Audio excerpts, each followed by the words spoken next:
크리스마스 이렇게 인사하고 또 송년 예배면 해피 뉴 이어 이렇게 인사를 하는데 오늘 그 중간에 끼어가지고 인사하기가 참 그래서 어떻게 인사할까 이제 옆에 있는 사람하고 어떻게 인사하면 좋을까 이렇게 생각해봤는데 이제 크리스마스는 지났으니까 그 크리스마스 빼고 메리 해피 뉴 이어 그래서 새해에는 그 즐겁고 또 행복하고 새로운 새해가 되도록 바라는 마음으로 옆에 있는 분하고 메리 해피 뉴 이어 한번 인사 한번 해보겠습니다.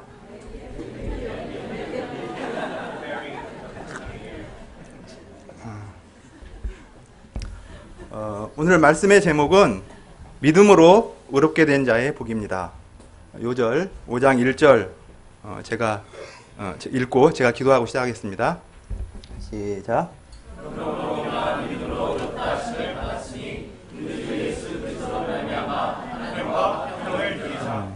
사랑과 은혜가 충만하신 하나님 아버지, 또 로마서 말씀을 주셔서 감사합니다.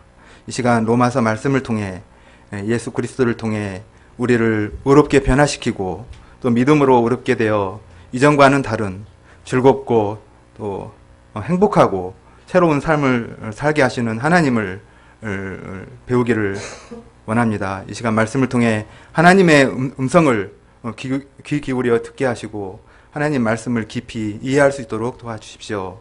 그래서 오늘 예배가 믿음으로 우리를 믿음으로 의롭게 하신 하나님의 은혜에 깊이 감사하는 축복된 시간이 될 수 있도록 도와주십시오. 부족한 죄인의 허물을 가리시고 다만 은혜로 오늘 말씀을 전할 수 있도록 도와주십시오. 예수님 이름으로 기도합니다. 아멘.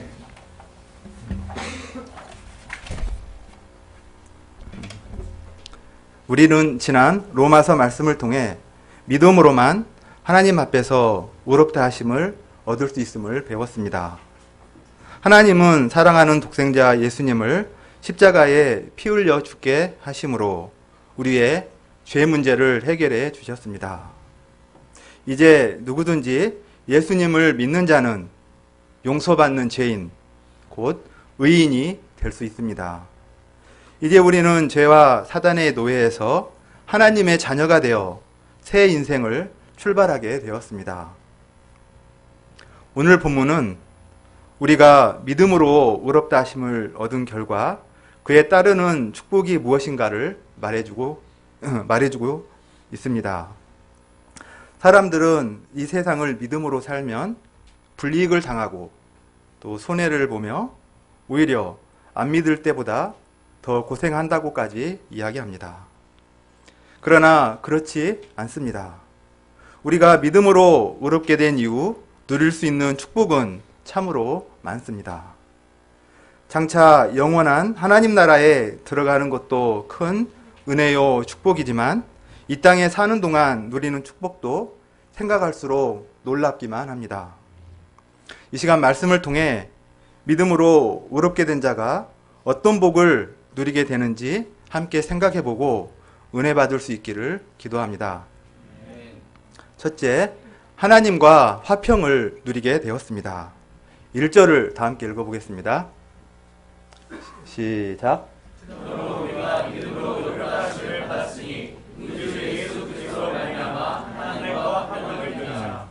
우리가 믿음으로 의롭다 하심을 받았으니 하나님과 화평을 누리자. 이 말의 뉘앙스는 그러니까 사도 바울이 우리가 예수님을 믿고 이 축복을 누리지 못하는 것은 말도 안 된다는 듯이 사도 바울이 말하고 있습니다. 이 축복을 믿는 자가 당연히 누려야 할 특권이기 때문입니다.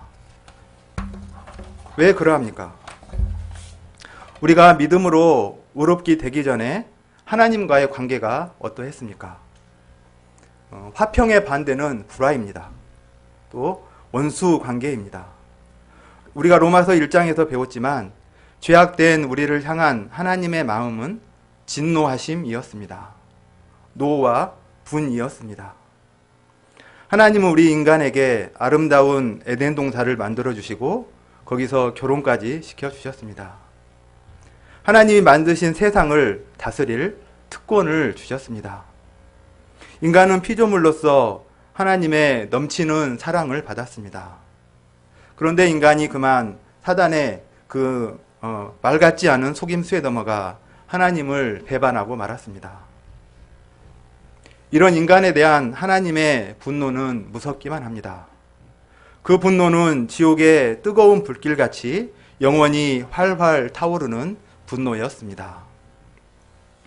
반면에 인간은 자신이 돌이킬 수 없는 죄를 범한 것을 알고 무화과나무 잎으로 자기 몸을 가리고 나무 뒤에 숨어 벌벌 떨어야 했습니다. 이제 인간은 하나님을 무서워하게 되었고 또 죄의 노예가 되었습니다. 그 영혼이 고통해야 했고 하나님께 나가고 싶어도 죄로 인해 길이 막혀버렸습니다.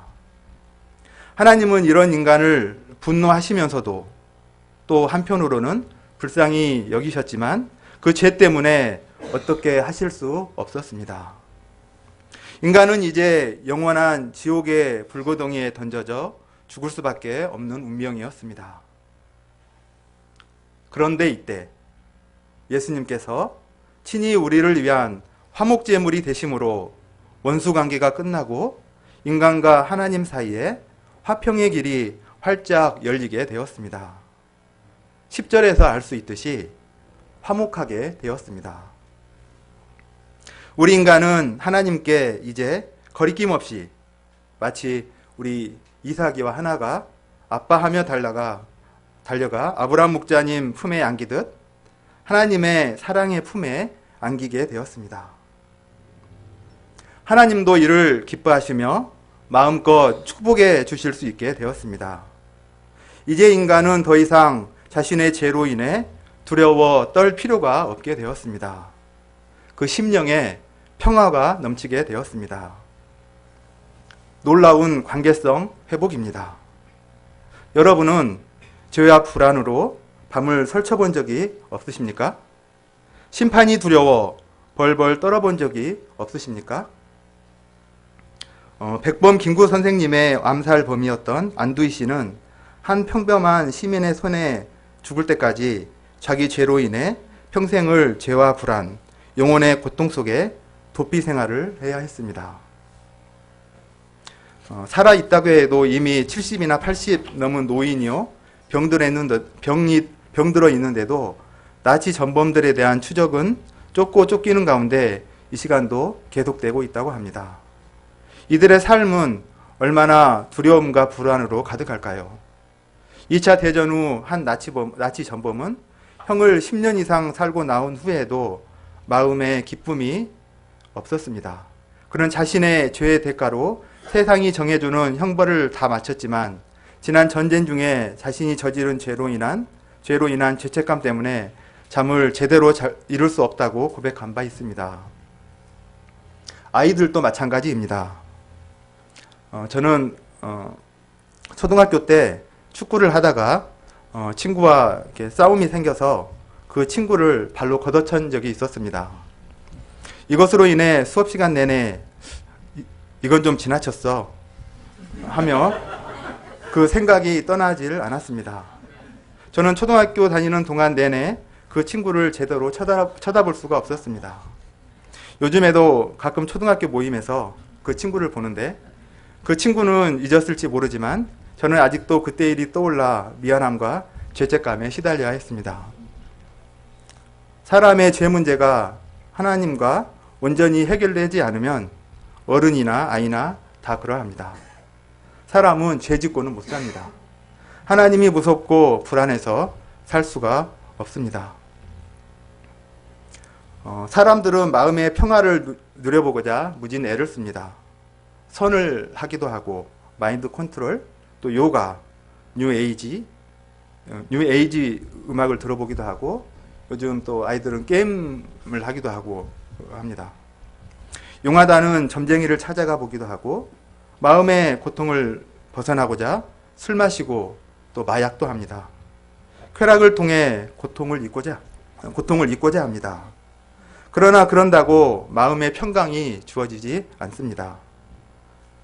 마음의 평화는 하나님과의 관계성이 회복되기까지는 얻어지지 않습니다.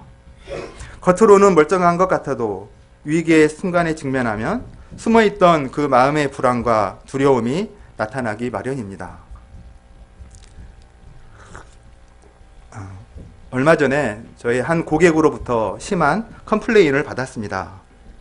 제가 작은 실수를 한 것도 있지만 내가 일을 잘못 처리해서 경쟁업체와 문제가 생겼다는 것이었습니다. 문제가 없다고 아무리 설명을 해줘도 막무가내였습니다.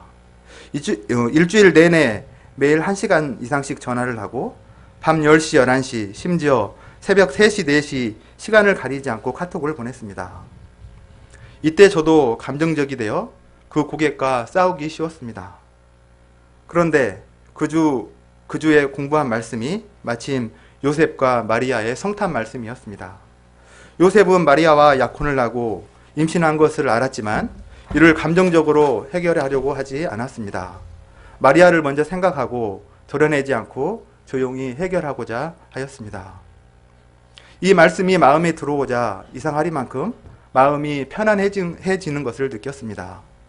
그 고객 입장에서 다시 생각해 보니 그 고객이 이해가 되고 좀 더 편안한 마음으로 고객과 대화할 수 있고 문제도 잘 해결할 수 있었습니다. 저는 이 일을 통해 모든 문제의 해결은 나와 하나님과의 관계성 회복에 있음을 배울 수 있었습니다. 마음의 평안은 예수님으로 말미암아 하나님과의 관계가 회복되는 데서 나옵니다. 하나님과의 관계성 회복이 얼마나 중요한지는 평소에 잘 안 나타나지만 이런 위기의 때나 또 죄를 범하였을 때 혹은 죽음이 눈앞에 놓인 때에 나타납니다. 참으로 믿음으로 의롭다 하심을 얻고 하나님과 화평을 누리게 된 것은 우리 믿는 자들의 첫 번째 축복이 아닐 수 없습니다. 우리가 날마다 주님께 나아가 십자가 은혜를 찬양하며 기도와 말씀으로 하나님과 교제하며 이 화평을 심령으로 충만히 누릴 수 있기를 기도합니다. 둘째, 은혜의 세계에 들어가는 축복을 누리게 되었습니다. 2절을 다 함께 읽어보겠습니다. 시작. 또한 그로 말미암아 우리가 믿음으로 서 있는 이 은혜에 들어감을 얻었으며 하나님의 영광을 바라고 즐거워하느니라. 은혜의 세계란 어떤 세계입니까? 율법의 세계와 비교해 볼 때 쉽게 이해할 수 있습니다. 율법의 세계는 항상 우리에게 어떤 무리한 요구를 합니다. 이거 해야 해. 저거 해야 해. 이거 하지 말고 저것도 하지 마. 너는 100점 만점의 인생을 살아야 돼. 하며 끊임없이 요구합니다. 그러지 못하면 정죄합니다. 왜 못해? 나쁜 놈, 게으른 놈, 비겁한 놈, 거짓말쟁이, 쓸모없는 놈, 나가 죽어. 율법의 세계 속에는 이러한 소리만 들립니다. 아무리 가까운 부부관계에서도 율법의 관계에 빠지면 괴롭습니다. 서로 요구하는 마음으로 성경책을 펴들고 말씀에 이렇게 하라고 하지 않았냐고 합니다. 은혜의 성경을 율법의 책으로 사용하면 피차 괴롭습니다. 이 율법의 세계에서는 조금 잘하면 자기 이가 충만해지고 못하면 자학하고 절망이 충만해집니다. 그러나 은혜의 세계는 전혀 다릅니다. 서로 허물과 실수를 이해해주고 용서해주고 요구하기보다 섬겨줍니다. 상대방의 약점은 감당하고 장점은 살려줍니다. 죄를 범했을 때는 정죄하는 대신 회개하도록 잘 도와주고 그가 죄와 싸워 이기도록 격려해주고 기도해줍니다. 거기에는 예수 그리스도로 말미암는 사죄와 위로, 생명이 넘칩니다. 참 자유와 기쁨이 넘칩니다. 행복이 넘칩니다. 우리는 믿음으로 은혜의 세계에 들어왔고 지금도 서 있으며 앞으로도 계속해서 이 은혜를 누릴 것입니다. 셋째, 하나님의 영광을 바라고 즐거워하게 됩니다. 2절 후반절을 보십시오. 하나님의 영광을 바라고 즐거워하느니라. 여기에서 하나님의 영광이란 하나님 나라를 의미합니다. 믿음으로 의롭게 된 자는 하나님 나라를 바라고 즐거워합니다. 이제는 예수님을 믿음으로 바라고 즐거워하는 대상이 바뀌게 되었다는 말입니다. 얼마 전에 종로에 갔는데 그 1등이 몇 번 나온 명당이라고 쓰인 곳에 로또 복권을 사기 위해 사람들이 긴 줄로 서 있는 것을 보았습니다. 사람들은 로또 당첨이라는 엄청난 꿈을 꾸며 로또 복권을 삽니다. 수학적으로 보면 당첨 확률이 0이나 마찬가지라는데 그 행운의 주인공이 내가 아니라는 법이 있냐 하며 복권을 삽니다. 하기는 한마는 내 인생 역전시켜 보겠다는데 누가 말릴 수 있겠습니까?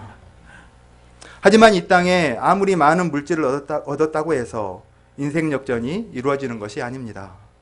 돈과 명예, 세상 출세나 권력 등 이런 것들은 하나님 나라가 얼마나 좋은지 모르기 때문에 사람들이 목을 메고 바라는 것들입니다. 우리가 인생을 사는 동안 이런 세상 축복을 누려도 좋습니다. 그러나 분명히 알아야 할 것은 세상에 있는 이런 것들은 때가 되면 다 썩고 더러워지고 쇠하여지는 것들이라는 것입니다. 세상에 이런 모든 것이 다 헛되다며 솔로몬이 이렇게 말했습니다. 모든 만물이 피곤하다는 것을 사람이 말로 다 말할 수는 없나니 눈은 보아도 족함이 없고 귀는 들어도 가득 차지 아니하도다. 사도 바울도 이렇게 말했습니다.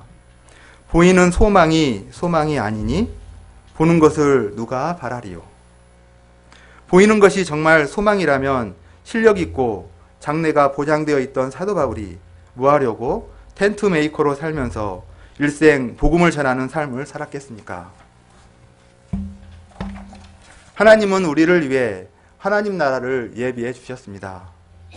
이것이 진정 우리들의 소망이 되기를 바라시면서 요한계시록에서 세상 영광으로 상징되는 바빌론의 비참한 최후, 그리고 이를 바라고 자랑하던 인간의 최후, 그리고 믿는 자들이 장차 들어가게 될 하나님 나라에 대해 기록해 주셨습니다. 새하늘과 새 땅, 아름다운 새 예루살렘 성과 생명수 강이 흐르고 생명나무가 주렁주렁 열린 나라를 보여주셨습니다. 이 하나님 나라는 영광으로 가득합니다. 이 하나님 나라가 우리들의 진정한 소망입니다. 이 모든 것은 우리가 믿음으로 의롭게 된 결과 예수님으로 말미암아 우리에게 주어지는 참된 소망입니다. 이 소망으로 인해 즐거워하는 것, 이것이 믿음으로 의롭게 된 자들의 진정한 축복입니다. 여기에서 즐거워한다는 말은 자랑하고 뽐내고 기뻐 어쩔 줄을 모르는 것을 말합니다. 허황된 꿈과 전쟁의 위협과 정치 경제적 문제가 끊임없이 이어지는 이 세상에서 눈을 들어 하나님이 예비하신 영광스러운 그 하나님 나라를 바라봐야 하겠습니다. 이 소망을 인해서 마음에 충만한 기쁨, 즐거움이 넘치기까지 바라보며 이 모든 것을 허락하신 하나님께 항상 감사 찬송하는 삶 살 수 있기를 기도합니다. 넷째, 환난 중에도 즐거워하게 됩니다. 3절, 4절을 다 함께 읽어보겠습니다. 시작. 하나님뿐 아니라 우리가 환난 중에도 즐거워하나니 이는 환난은 인내를, 인내는 연단을, 연단은 소망을 이루는 줄 아닙니다. 셋째 축복까지 하면 다 된 것 같은데 사도 바울은 다만 이뿐 아니라 하며 축복을 또 말합니다. 믿는 자에게 이렇게 축복이 많다니 놀랍기만 합니다. 그러면 네 번째 축복이 무엇입니까? 환난 중에도 즐거워하나니. 여기서 환난이 무엇입니까? 환난이란 나를 끊임없이 누르는 고통이라는 뜻입니다. 우리는 무엇인가에 눌린다, 무엇인가에 눌려있다 이런 말을 많이 씁니다. 내가 무엇인가에 눌려있다면 환난 중에 있는 것입니다. 저의 아내인 리브가 목자는 지난 24일에 그 방학을 했습니다. 학생들도 방학을 즐거워하지만 선생님들도 방학을 간절히 기다리고 즐거워합니다. 그런데 기다리던 방학을 한 날 교감 선생님께 전화가 왔습니다. 내년에 부장 선생님을 맡아달라는 전화였습니다. 이 전화를 받고 리브가 목자는 내년에 부장 선생님으로 해야 할 일들에 마음이 눌려서 방학의 즐거움도 크리스마스의 기쁨도 모두 사라졌다고 하였습니다. 이렇게 무엇인가에 눌리게 될 때 즐거움과 기쁨을 잃어버리게 됩니다. 환난을 당하면 어떠합니까? 우울해집니다. 때로 슬퍼집니다.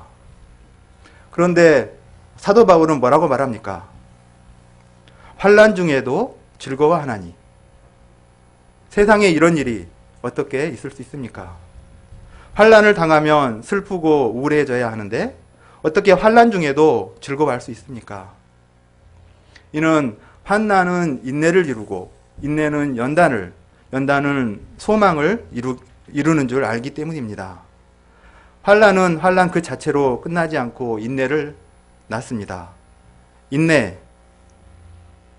인내란 글자 그대로 고통을 오래 견디는 것입니다. 믿음으로 의롭게 된 자는 환난을 견딜 줄 압니다. 환난 속에 담긴 하나님의 뜻을 믿기 때문에 환난 중에도 인내합니다. 인내는 어떤 어려움이 있어도 자기의 때를 주장하지 않고 하나님의 때를 끝까지 기다리는 것입니다. 이러한 인내는 신앙인에게 뿐만 아니라 누구라도 무엇을 이루고자 할 때 반드시 필요한 것입니다. 세상에 인내 없이 제대로 될 수 있는 것이 무엇이겠습니까? 밥이 다 지어졌다고 얼른 뚜껑을 열면 안 됩니다. 밥의 맛을 내기 위해서는 일정 시간 뜸을 들일 수 있는 인내가 필요합니다. 영국의 아이작 뉴턴은 그의 인생 말년에 이런 말을 했습니다. 내가 발견한 것 중에 가장 귀중한 것은 인내였다. 즉 인내가 모든 발견의 어머니였다는 것입니다. 하물며 하나님을 믿어 의를 이루고자 할 때 인내는 절대적인 것입니다. 하나님께서 우리에게 어떤 환난 속에서도 인내를 온전히 이루시는 믿음을 주시기를 기도합니다. 그리고 이런 인내가 연단을 낳습니다.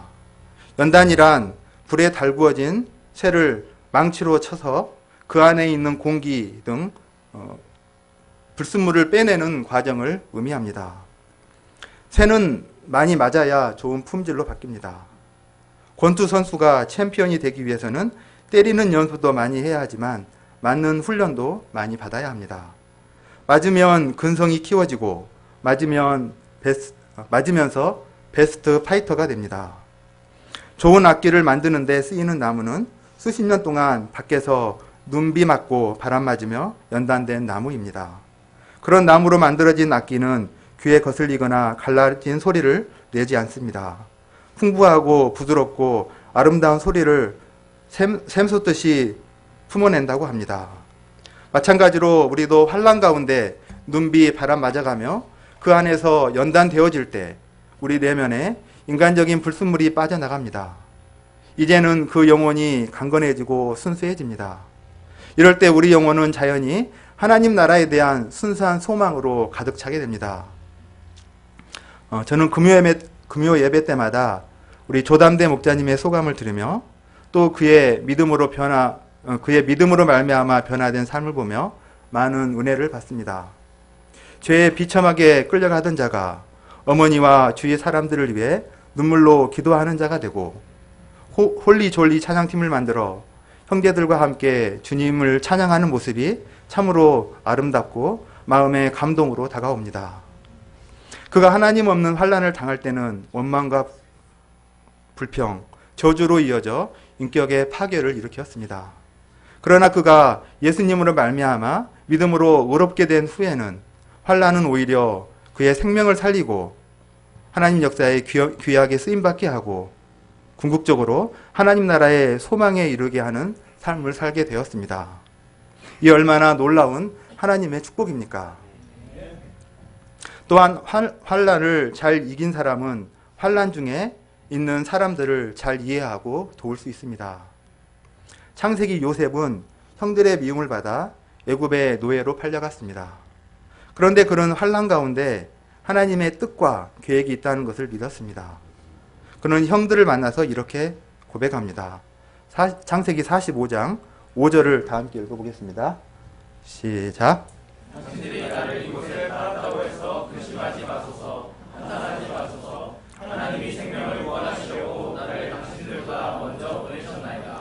그는 형들이 이곳에 팔았지만 하나님이 자신을 보내셨다고 말합니다. 그는 노예와 죄수로 살면서도 하나님을 원망하거나 불평하지 않고 하나님의 뜻을 먼저 알고자 했습니다. 그런데 과거 그의 모습은 어떠했습니까? 그는 아버지의 편애를 받아서 다른 사람들을 잘 이해하지 못했습니다. 눈치코치 없이 형들의 잘못을 고자질하던 그런 사람이었습니다. 그런데 이런 그가 환난과 인내를 통해서 다른 사람의 마음을 이해하는 내면성 있는 지도자로 연단되었습니다. 그는 감옥 속에서도 술 맡은 관원장과 떡 굽는 관원장의 마음을 살피고 돕는 사람이 되었습니다.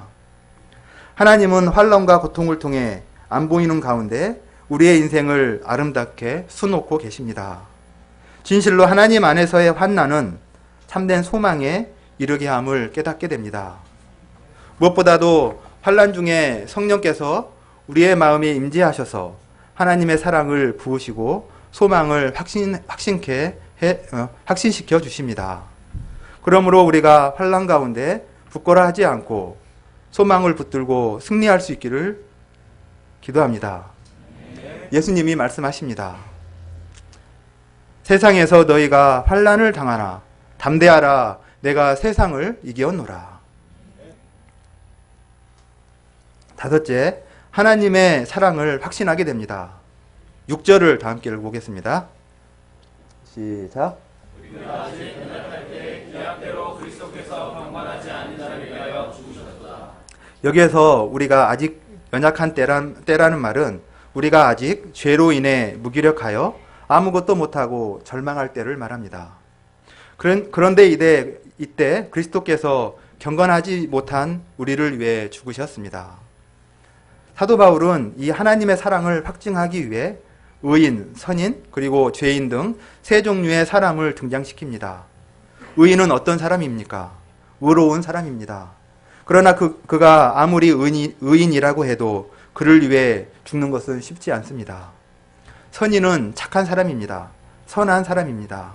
악한 사람만 있어 괴로운 시대에 이런 사람을 위해 대신 용감히 죽는 사람이 혹 있기도 합니다. 이런 죽음은 그래도 가치가 있기 때문입니다. 그런데 죄로 추한 인생을 사는 사람들을 위해 누가 대신 죽고자 하겠습니까? 죽지 않습니다. 이는 그런 죽음은 의미가 없다고 생각하기 때문입니다. 그런데 8절을 보십시오. 8절을 다 함께 읽어보겠습니다. 시작. 우리가 아직 죄인이었을 때 그리스도께서 우리를 위하여 죽으심으로 하나님께서 우리에 대한 자기의 사랑을 확증하셨느니라. 사람들은 사랑의 증거를 찾습니다. 그 사랑을 선물로 확인하고자 합니다. 마찬가지로 사람들은 하나님께서 지금 나에게 무엇을 해주시는가를 통해 하나님의 사랑을 확인하고자 합니다. 내가 아르바이트를 얻었냐 못 얻었냐, 또 직장에서 잘리느냐 안 잘리느냐 같은 어떻게 보면 사소한 일에서부터 하나님의 사랑의 유무를 생각합니다. 그러나 이런 것으로 하나님의 사랑을 논할 수가 없습니다. 우리가 아직 죄인 되었을 때 독생자를 내어주신 그 사랑이 세상에 어떤 일이 일어난다고 의심할 수 있겠습니까? 천지개벽이 되고 온 세상이 다 떠나간다 해도 우리를 향한 하나님의 사랑은 조금도 변함이 없습니다.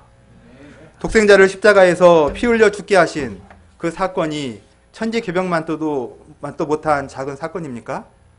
천지를 지으신 독생자 예수님을 내어주신 하나님의 사랑이 우리가 겪는 찻잔 속의 태풍 같은 환란에 휩쓸려 가버립니까? 그렇지 않습니다. 하나님의 사랑은 어제나 오늘이나 영원토록 변함이 없습니다.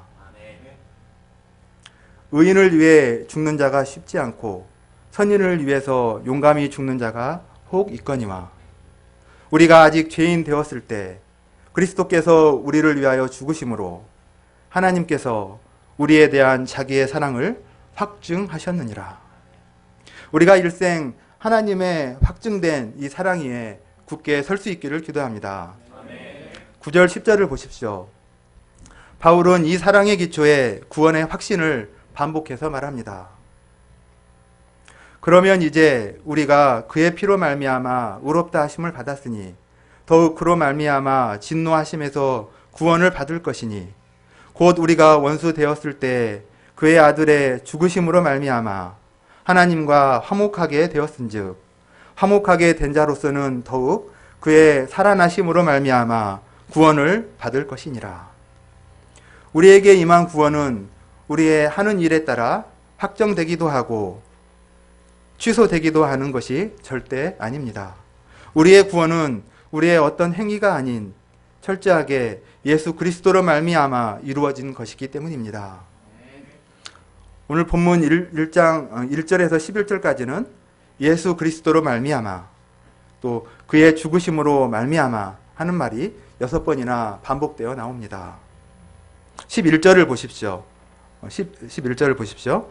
그뿐 아니라 이제 우리로 화목을 얻게 하신 우리 주 예수 그리스도로 말미암아 하나님 안에서 또한 즐거워하느니라. 우리의 즐거움의 대상은 오직 하나님이십니다. 웨스터민스터 신앙고백 요리문답 제1번은 다음과 같습니다. 제가 문 읽고 여러분들이 답을 읽어보겠습니다. 사람의 제일 되고 가장 높은 목적이 무엇입니까? 사람의 제일 되고 가장 높은 목적은 하나님의 영광을 하고 하나님의 영원토록 온전히 즐거워하는 것입니다. 우리는 9절 10절에서 예수님의 죽으심과 부활을 통해 구원에 이르게 되었음을 배웠습니다. 그런데 이쯤에서 한 가지 의문이 가는 것이 있습니다. 그것은 십자가에 못 박혀 죽으신 예수님을 믿는다고 어떻게 내가 구원을 받을 수 있는가? 2000년 전에 죽으신 예수님의 그 죽으심 때문에 내가 어떻게 구원을 얻을 수 있는가 하는 질문입니다. 즉 예수님으로 인한 구원의 효력에 대해 의심이 생길 수 있습니다. 그래서 사도 바울은 최초의 인간인 아담과 예수님을 비교 대조함으로 이를 설명하고 있습니다. 14절 하반절을 보십시오. 아담은 오실 자의 모형이라. 이는 아담이 장차 오실 예수님의 모형이라는 뜻입니다. 하나님은 예수님으로 말미암는 구원을 은사로 선물로 우리에게 주셨습니다. 15절을 다 함께 읽어보겠습니다. 시작. 그러나 이 은사는 그 범죄와 같지 아니하니 곧 한 사람의 범죄로 인하여 많은 사람이 죽었은즉 더욱 하나님의 은혜와 또한 한 사람 예수 그리스도의 은혜로 말미암는 선물은 많은 사람에게 넘쳤느니라. 이는 아담 한 사람으로 모든 사람이 정죄에 이른 것 같이 의의 한 행동으로 즉 예수님이 하나님께 온전히 순종하심으로 그로 인한 죄사함의 은혜가 예수를 믿는 우리 모두에게 미치게 되었다는 뜻입니다. 또한 이로 인해 이제는 우리가 생명 안에서 왕노릇하게 되었다는 것입니다. 이는 우리가 충만한 생명력을 덧입고 거리낌 없고 거침없는 왕 같은 삶을 살게 되었음을 의미합니다. 무엇이든지 확실한 대표를 세우는 것이 중요합니다. 국가대표 선수를 잘 뽑아야 월드컵에서 좋은 성적을 거둘 수 있습니다. 이제는 우리가 아담을 대표 삼기보다 예수님을 영접하고 예수님을 우리 인생의 대표로 삼고 그 안에 있는 충만한 의와 생명을 누릴 수 있기를 기도합니다. 예수님을 대표 삼는 사람은 항상 승리하고 죽음도 이기고 끝내는 생명의 부활에 이를 것입니다. 결론입니다. 믿음으로 의롭게 된 자는 하나님과 화평을 누리게 되었습니다. 또한 은혜의 세계에 들어감을 얻고 하나님의 영광을 바라고 기쁨이 넘치는 삶을 살게 되었습니다. 이뿐 아니라 환난 중에도 즐거워하게 되었습니다. 환난과 인내와 연단의 과정을 통해 헛된 세상 소망을 버리고 영원한 하나님 나라를 소망하며 살게 되었습니다. 그런데 더욱 놀라운 것은 우리가 이 엄청난 축복을 예수 그리스도로 말미암아 값없이 은혜로 받았다는 사실입니다. 문제는 우리가 이 은혜를 당연시하거나 가볍게 생각하고 축복을 제대로 누리지 못하고 있다는 데 있습니다. 축복은 그것을 누리는 자에게만 주어집니다. 우리가 이 사실을 깨닫고 믿음으로 의롭게 된 자의 복을 충만히 누리는 삶을 살 수 있기를 기도합니다. 자, 기도하고 마치겠습니다. 사랑과 은혜가 충만하신 하나님 아버지, 예수님을 믿음으로 말미암아 의롭게 된 사람은 이 세상 속에서 어떤 복을 받는지 배우게 해주셔서 감사합니다. 하나님과 화평을 누리게 되었습니다. 하나님의 영광에 이를 소망을 갖게 되었습니다. 환난 가운데서도 즐거워할 수 있게 되었습니다. 저희가 이 사실을 깨닫고 누리는 삶을 살아갈 수 있도록 도와주십시오. 특별히 환난이 있어도 환난 가운데 두신 하나님의 생각과 계획이 있음을 믿고 믿음으로 인내하고 인내로 연단되어 궁극적으로 하나님 나라를 소망하는 삶 살도록 도와주십시오. 새해를 맞이하는 이번 한 주간도 함께 하시는 하나님의 은혜를 체험하고 풍성한 삶, 은혜로운 삶 살아갈 수 있기를 간절히 기도합니다. 감사드리며 예수님 이름으로 기도하였습니다.